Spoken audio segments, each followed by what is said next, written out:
या बातमीचे प्रायोजक आहे SKCNG पंप। आमचा पत्ता जुना पुणा नाशिक हायवे, गोवर्धन डेअरीच्या समोर, शेवाळवाडी मंचर। स्पीड ब्रेकर टाकत असताना त्याला जे मटेरियल वापरले, डांबर जे वापरले ते अतिशय दुय्यम दर्जाचे वापरले। ते सुद्धा शाळेच्या पासून 500 मीटरच्या अंतरावरती इथे शाळा आहे, वाहने सावकाश चालावी, स्पीड ब्रेकरची दिशा किंवा अपघातग्रस्त क्षेत्र या ठिकाणी असे बोर्ड लावले तर त्याला सुद्धा गाड्यावाल्यांना समजायला सोपं जाईल। बोलले होते पोलीस आहेत, बाकी स्पीड ब्रेकर झालेली आहेत, अजून तुमच्या काय मागणी आहे? नाही, आता आपण परवा तुमच्या माध्यमातून आणि एक लेखी निवेदन नॅशनल हायवेवाल्यांना दिलं होतं, पोलीस स्टेशनला दिलं होतं, या ठिकाणी मोठे स्पीड ब्रेकर टाकावेत। आपल्या तुमच्या माध्यमातून झालेल्या जागृतीला अधिकाऱ्यांनी प्रतिसाद दिला आणि त्या ठिकाणी स्पीड ब्रेकर काल टाकलेले आहेत, परंतु ते स्पीड ब्रेकर थोडेसे कमकुवत आहेत, लगेच ते डांबर खाली बसेल म्हणून त्यांना आम्ही कालच विनंती केलेली आहे की ते मोठ्या स्वरूपामध्ये असावेत। अशा पद्धतीने त्यांचे मनापासून त्यांना धन्यवाद देतो, आभार मानतो। आणि लगेच ते सुद्धा शाळेच्या पासून 500 मीटरच्या अंतरावरती इथे शाळा आहे, वाहने सावकाश चालावी, स्पीड ब्रेकरची दिशा किंवा अपघातग्रस्त क्षेत्र या ठिकाणी असे बोर्ड लावले तर त्याला सुद्धा गाड्यावाल्यांना समजायला सोपं जाईल। जे गवत आहे ते आणि पुलाच्या तिकडे स्पीड ब्रेकर पाहिजे।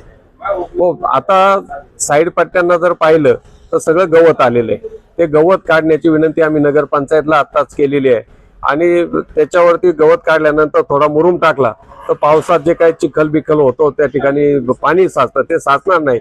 आणि साईड पट्ट्या मोठ्या केल्या तर मुलांना डांबरी रस्त्यावरनं चालता न येता साईड पट्ट्यावरनं मुलं जाऊ शकतील। त्या पुलाच्या त्या साईडला, मंदिर साईडला, हो, पलीकडच्या मंचरच्या बाजूने सुद्धा पुलाकडच्या पलीकडे जी कैची गावात जायला एक रस्ता आहे, एक नॅशनल हायवेचा आहे, त्या बाजूला सुद्धा एक स्पीड ब्रेकर पाहिजे अशी त्यांना काल पुन्हा आम्ही विनंती केलेली आहे। स्थानिक नगरसेवक तुम्ही झालेले आहेत। नगरसेवकांचा आता हे तो त्यांचा विषय, त्यांचा भाग आहे, परंतु आम्ही नगराध्यक्ष, उपनगराध्यक्ष त्यांना सुद्धा सांगितलेले आहे की जर बांधकाम विभागाने नाही बोर्ड लावले तर तुम्ही नगरपंचायतीने बोर्ड लावा। साईड पट्ट्यांचं गवत काढायचं काम नगरपंचायतने करावं, मुरुम टाकायचं काम नगरपंचायतने करावं, अशी सुद्धा आम्ही मागणी आताच फोनद्वारे उपनगराध्यक्ष लक्ष्मण थोरात यांच्याकडे केलेली आहे।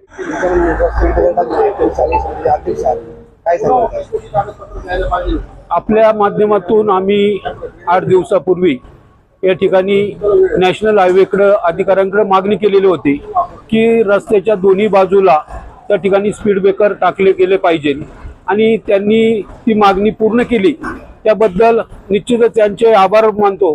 परंतु टाकत असताना त्याला जे मटेरियल वापरले, डांबर जे वापरले ते अतिशय दुय्यम दर्जाचे वापरले। पावसाळ्याचे दिवस असल्याने त्यांनी सांगितलं की डांबर प्लांट बंद आहे आणि म्हणून जे काही उपलब्ध होतं त्यामध्ये काम केलेलं आहे, हे तात्पुरत्या स्वरूपाचं काम आहे।